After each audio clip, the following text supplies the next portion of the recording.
如果我今天告诉你，世界上最著名的武术之一，它那个最核心、最顶级的秘密，其实根本就没有写在任何一本泛黄的隐秘全谱里面，甚至可以说，它在物理上是完全不可能被写下来的。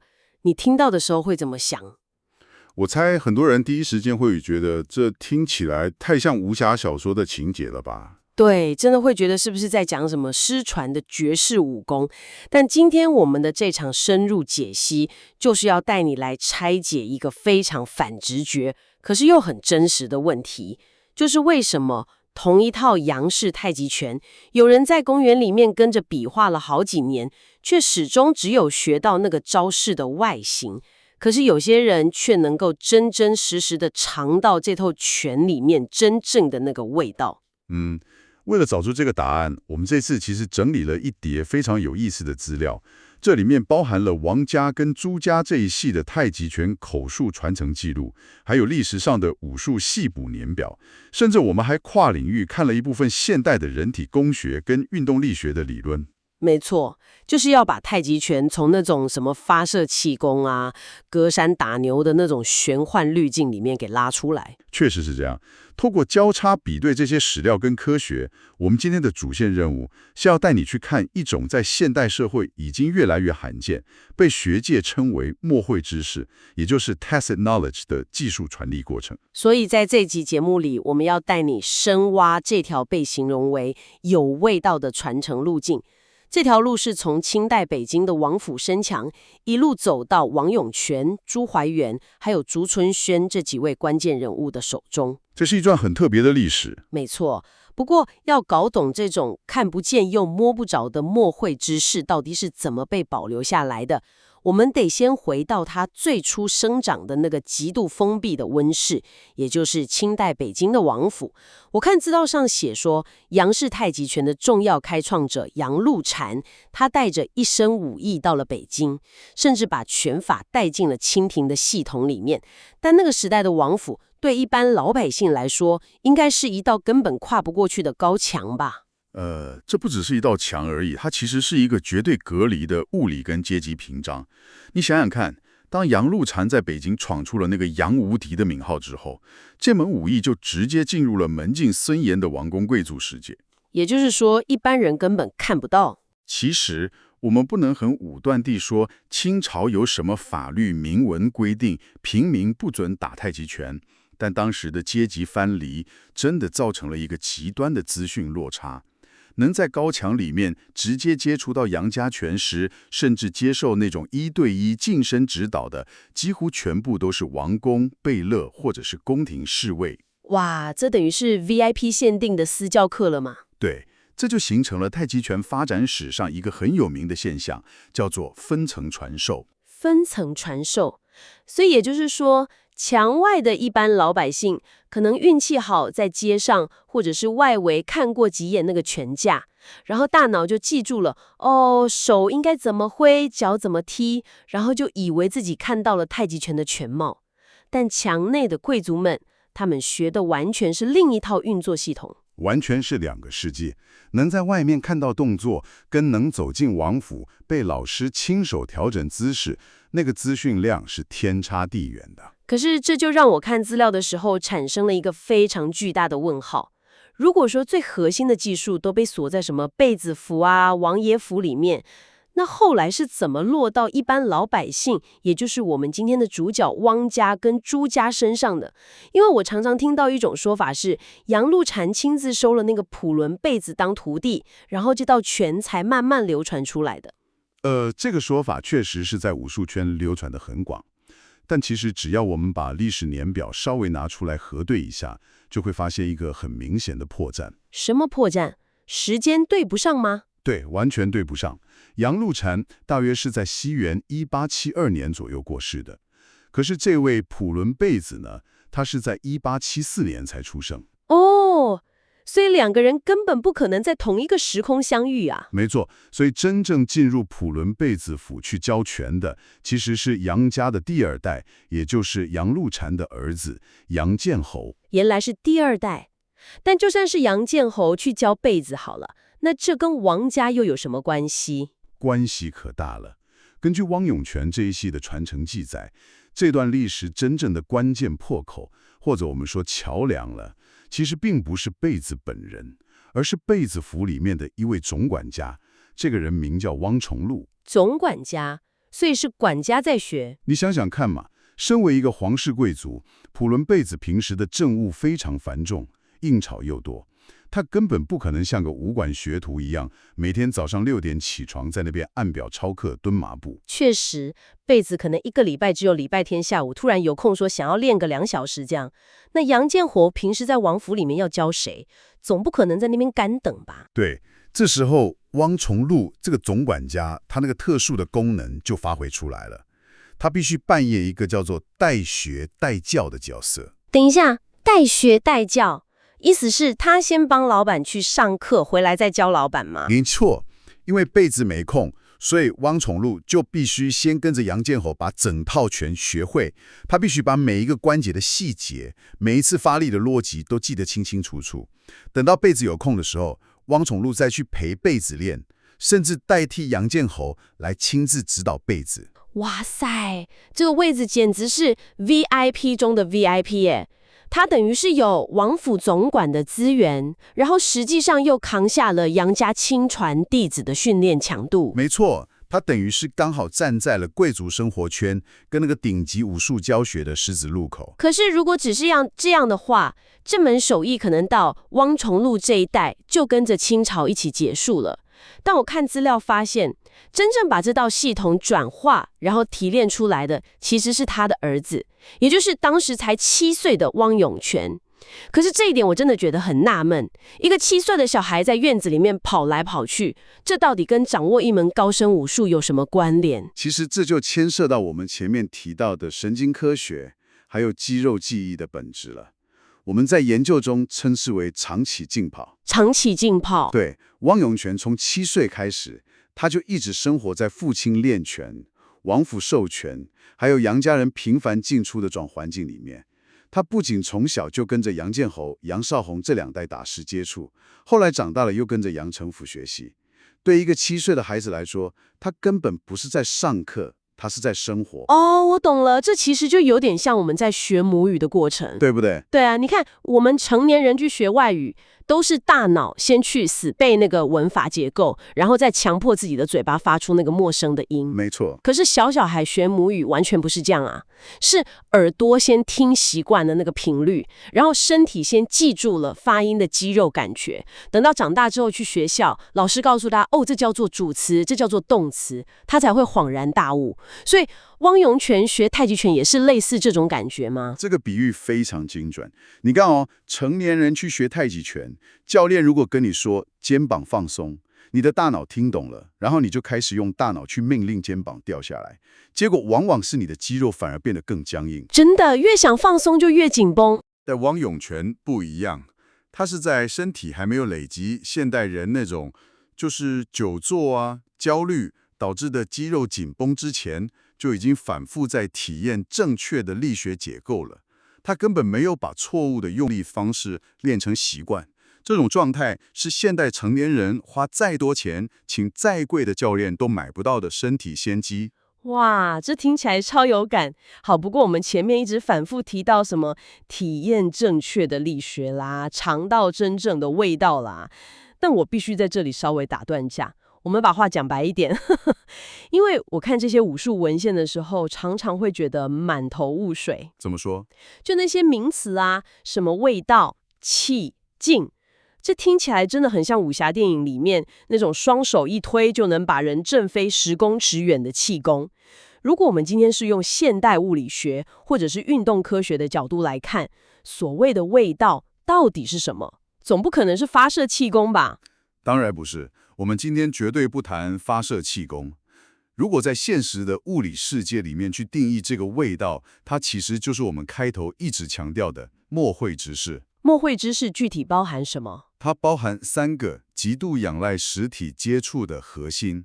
第一个是触觉校正，第2个是真正的松沉，第3个是听劲。好，我们一个一个来拆解。触觉校正听起来蛮直观的。对，你想象一下，你今天看 YouTube 影片学太极，影片是平面的二维画面，你看得到老师的手摆在哪一个高度，脚怎么踩，但你绝对看不透他衣服底下那一层肌肉的张力到底是紧绷的还是延展的，这就需要触觉校正。所以意思是一定要摸到老师本人。对，老师必须亲手摸你的手，调整你的骨骼排列。再来第二个是松沉，很多人以为太极拳讲的松，就是全身软趴趴的，像煮熟的面条一样。对啊，公园里的阿公阿嬷打起来都很慢很软啊。但在生物力学上，真正的松沉是当你的骨架排列达到一个完美的垂直轴线的时候，你可以把肌肉那些额外的发力全部卸掉，让地心引力顺着你的骨骼直接传导到地面，然后再由地面产生反作用力回来。这是一种极度强大的结构力量，绝对不是软弱无力。哦，这是一种力学结构的精准度。那第三个听劲呢？这个词听起来最玄呢，是用耳朵听吗？当然不是用耳朵听，听劲其实就是一种极致的本体感觉跟触觉敏锐度。当你跟对手的手臂一接触到的那个瞬间，你能透过皮肤感受到的压力变化，还有对方肌肉的微小收缩，瞬间判断出对方现在的重心踩在哪一只脚上，他哪里僵硬，哪里快要失去平衡。哇，这等于是用皮肤在读取对方的重心数据耶，这太夸张了吧？那这种能力到底要怎么训练？我自己在看资料里面有一个词叫做围静，这跟听劲有关吗？这是什么意思？非常有关系。要理解围静，你可以想象一下我们在教小孩子骑脚踏车的过程。骑脚踏车？对，你教小孩骑车的时候，总不能只站在旁边用嘴巴喊说你要平衡啊，你要找重心啊，这完全没有用，对吧？对啊，小孩一定直接摔给你看。没错，所以你必须用手扶着脚踏车的坐垫，然后在骑行的过程中刻意稍微放手个半秒钟。哦，让小孩子感觉到那种快要摔倒的失重感。对，你让重力去拉扯他，让他体会到失去平衡的瞬间，然后你再一把抓住坐垫，把他扶正。这个过程，你就是在把快要跌倒的感觉一点一点地喂给他的神经系统，让他身体本能地学会怎么去微挑那个龙头来对抗地心引力。太极拳里面的围静完全是一样的道理。哇，这个比喻太神了！所以老师也是这样在喂学生的。对，老师摸着你的手，刻意送一股力量过去，这股力量会刚好逼出你身体里那股僵硬的、错误的抵抗力，让你自己的身体感觉到，天哪，原来我这里卡住了。然后老师再引导你，慢慢把这股力量给化解掉。听你这样讲，真的觉得超级震撼。如果没有经历过这种围静，没有被老师那种完美的骨架结构给碾压过，你一辈子在公园里面自己跟自己比划，根本不可能知道自己错在哪里啊。没错，这就难怪你前面说影片跟书本绝对教不出来了。这等于是太极拳里面的第二道门耶。这么说，第一道门是清朝王府那种实体的高墙嘛，阶级的阻碍，而第二道看不见的门，就是必须透过肉身碰撞，需要极度信任才能穿过的这种师徒接触。总结得非常好。而且你要知道，这种传授方式极度耗费时间跟心力。这也就是为什么当汪永泉长大开始把这套从王府带出来的墨会知识对外传授的时候，真正能穿过这第二道窄门，成为首批入室弟子的只有5个人。等一下，我看名单上写有朱怀元、孙德善、张广林、张孝达，还有高占奎，真的只有5个人？这比例也太低了吧？这会不会让人家觉得有一种刻意在搞饥饿营销，或者是营造一种神秘小圈圈的感觉？从现代人的角度看，可能真的会这样想。但如果你了解墨会知识的传递成本，就会知道这是必然的结果。成本太高了，非常高。这不是在搞阶级制度，而是老师必须花费好几年的时间，透过每一次的推手，每一次的喂进，去慢慢观察这个学生。